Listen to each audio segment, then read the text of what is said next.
Okay, section 5.4 is about counting techniques. This is just a multiplication rule to count how many ways something can happen. So I call this the multiplication rule for multiple step experiments.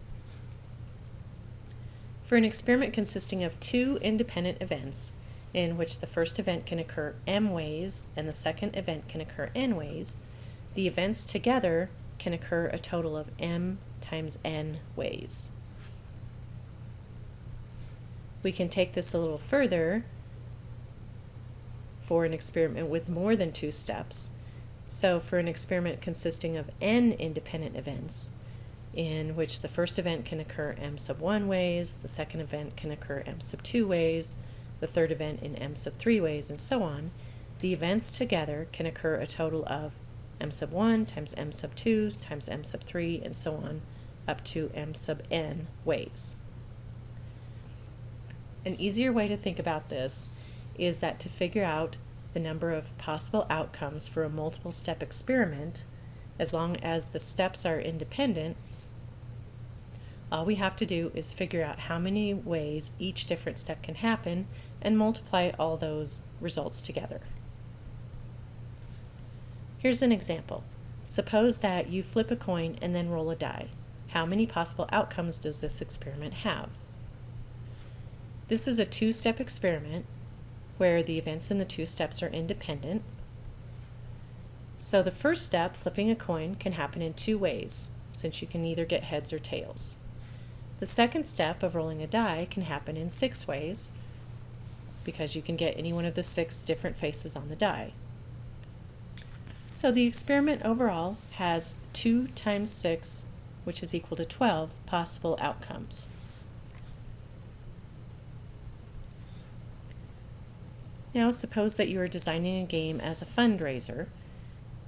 Players will choose a 4-digit number. The first digit must be 1, 2, or 3. The second must be between 1 and 5 inclusive, and each of the last 2 digits can be anything between 1 and 9. So in how many different ways can players choose their numbers? This is actually a 4-step experiment because the players are choosing each of 4 digits. So we're going to look at how many ways there are to choose the 4 different digits. For the first digit, because it has to be a 1, 2, or 3, there are 3 ways to choose it. There are 5 ways to choose the second digit because it's supposed to be between 1 and 5 inclusive. And then for the third and fourth digits, those can be anything between 1 and 9, so there are 9 ways to choose each one of those. So the total number of ways that our experiment can happen is just all of those numbers multiplied together. So 3 times 5 times 9 times 9 equals 1,215 different ways for players to choose their numbers. Before we talk about permutations, we need to talk about factorials. So the factorial symbol, which is an exclamation point, denotes the product of decreasing positive whole numbers. For example, 4 factorial would be 4 times 3 times 2 times 1, or 24. In other words, you start with the number that's here and just decrease by one whole number until you get to 1, and you multiply all those results together. And in some cases we end up with 0 factorial in some of the formulas we use, so we define 0 factorial as being 1.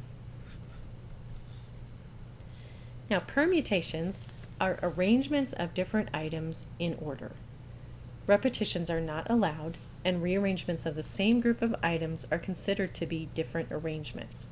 So the order of selection is important.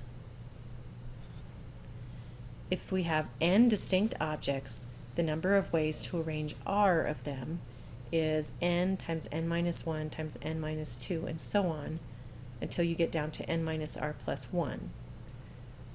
Now this is a little bit hard to see with it written out this way, but if we think of it this way, we end up multiplying r numbers together. So we start with the n, and we keep going down until we have r numbers written down here. That's kind of the shortcut, easy way to do this. Now the actual formula, and here's the notation. This means we have a permutation of n objects taken r at a time. The actual formula is n factorial over the quantity n minus r factorial. Now you can also do this on your calculator, and you will see a symbol on your calculator that looks just like this.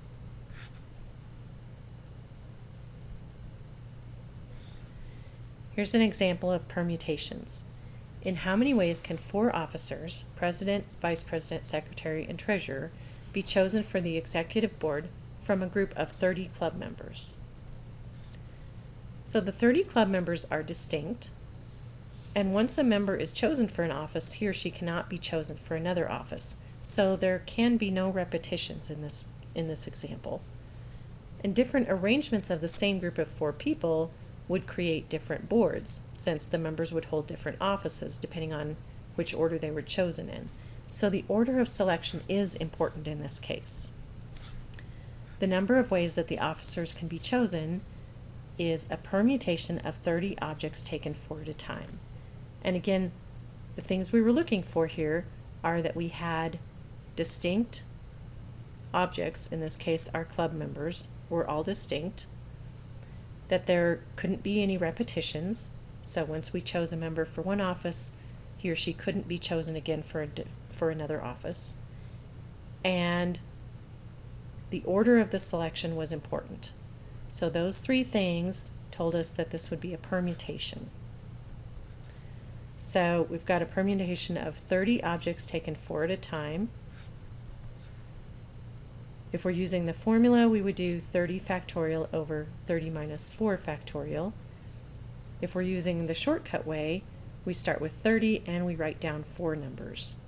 So 30, 29, 28, and 27. If we multiply those together, we get 657,720. Combinations are collections of different items without regard to order.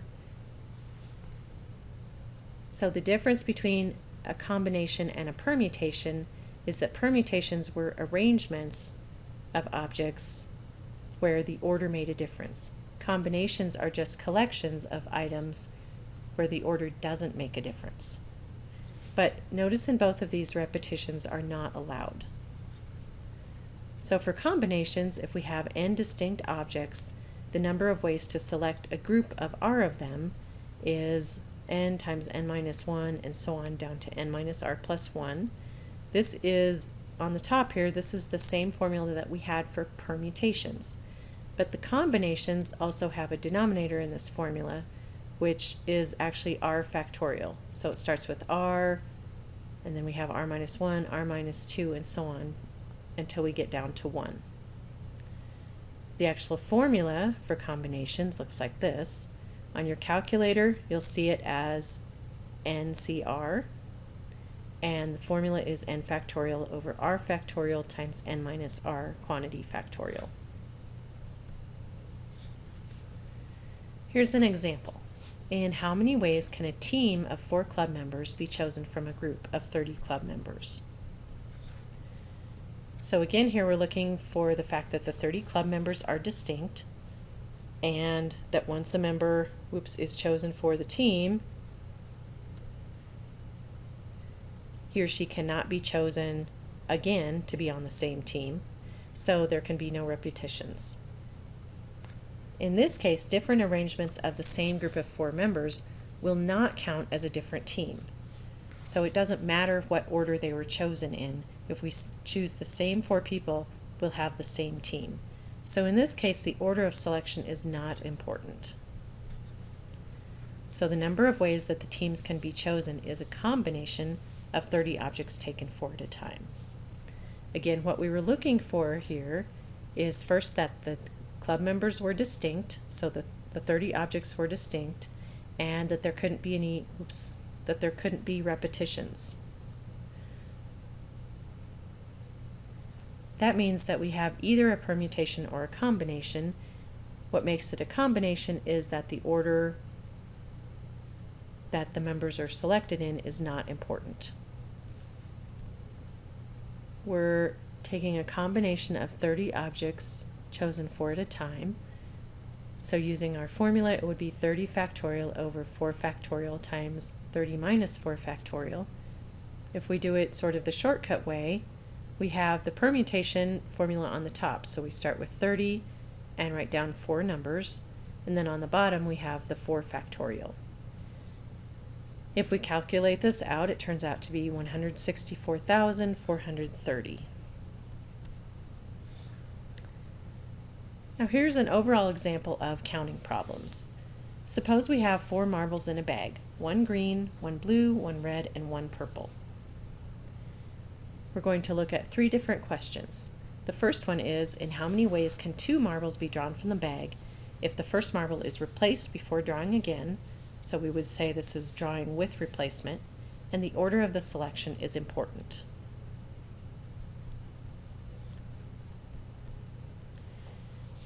In this problem, since we're drawing the marbles with replacement, that means repetitions are allowed. That means that this does not qualify as a permutation or a combination, because in both of those, repetitions cannot be allowed. So we would do this one as a 2-step experiment. There are 4 choices on each draw, so that means there are 4 times 4 equals 16 ways to draw the 2 marbles. So again, we're just looking at this as a multiple step experiment. There are 2 steps, and we figure out how many ways each step can happen. The first step, we have 4 choices for the marble, so there are 4 ways that can happen. And the same on the second step, we have 4 ways that it can happen. And we can even list the different outcomes. So these are the different outcomes that we could get from drawing 2 marbles from the 4. And if we write them all down, we can count them up and see that there are actually 16 of them. And notice here we have green, green. That means that we chose green twice in a row. So this is where it comes in that the repetitions are allowed. We have blue, blue, here we have red, red, and here we have purple, purple. The next part of this problem asks, in how many ways can 2 marbles be drawn from the bag if the first marble is not replaced before drawing again? So this would be drawing without replacement. And the order of the selection is important. Now we're drawing without replacement, which means that repetitions are not allowed. And since our marbles are different colors, that means that they are all distinct. So this would qualify as being either a permutation or a combination. And because we said the order of the selection was important, this would be a permutation. We had a total of 4 marbles, so it would be 4 objects, and we're selecting 2 of them, so it would be 4 objects taken 2 at a time. So this would be 4 factorial over 4 minus 2 factorial, or again we start with the 4 and just write down 2 numbers. So this would give us 12. There are 12 different ways to do this. And again, we can actually write down the outcomes here that would qualify. So notice that this leaves out all the ones that were in the last problem where the color was repeated. So it leaves out the green, green, the blue, blue, the red, red, and the purple, purple. And we have the other 12 left. Now one more part of this problem. In how many ways can 2 marbles be drawn from the bag without replacement if the order of the selections is not important? Again, in this one, we're drawing the marbles without replacement, which means repetitions are not allowed. That means it could qualify as a permutation or a combination. Since we said that the order of the selections was not important, that means that this would be a combination. And again, we have a total of 4 objects to choose from, and we're choosing 2 of them, so it would be a combination of 4 objects taken 2 at a time. So this would be 4 factorial over 2 factorial times 4 minus 2 factorial, or 4 times 3 divided by 2. This would give us 6, so that means there's 6 ways to do this. And here are the outcomes. And notice there are only 6 of them because we only wrote down green, blue here. This would be the same as blue, green. So we're not paying any attention to what order the colors are in. And that's why we have 6 here instead of 12. One more example with counting problems. Suppose we have a standard deck of 52 cards. How many ways can two cards be drawn from the deck if the first card is replaced and the deck shuffled before the second card is drawn? In this one, since the cards are being drawn with replacement, it can't be a permutation or a combination. We have to use the multiplication rule or the multiple step rule. So for the first card, which would be the same as the first step, we have 52 choices because we had 52 cards to draw from. For the second card, because the first card gets replaced before we draw the second time, we also have 52 choices. So we had 52 choices for the first one, and since we replaced the card, we had 52 choices for the second one also. That means that the number of ways we can draw two cards is 52 times 52, which is 2,704.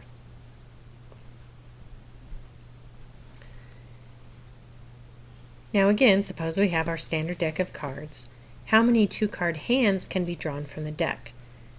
In this one, we're going to assume that the first card is not replaced before the second card is drawn.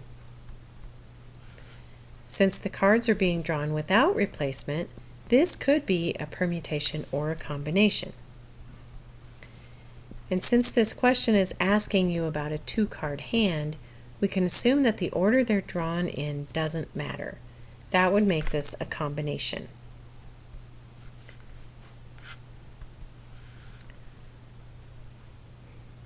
So, combination of 52 taken two at a time would be the same as 52 times 51 over 2 times 1, which would be 1,326. Again, if the order did matter, then this would be a permutation. But because we're just talking about a two-card hand, it wouldn't matter which order we got the cards in, so that makes it a combination. Again, that means there are 1,326 different two-card hands.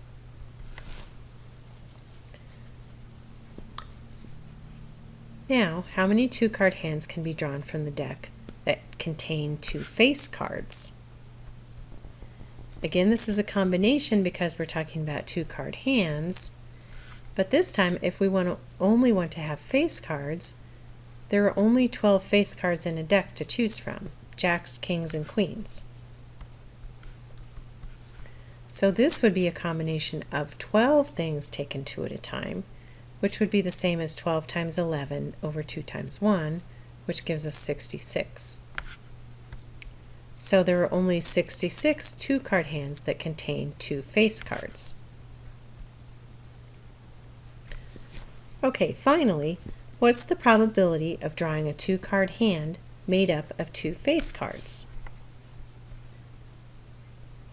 For this probability, we need to divide the number of two-card hands containing two face cards by the total number of two-card hands. So we're taking our specific event that we're trying to find the probability of, which was a two-card hand with two face cards in it. That goes on the top, and the number of ways that the procedure can happen altogether goes on the bottom. So we end up with 66, which was our number of two-card hands with two face cards, divided by 1326, which was our total number of two-card hands.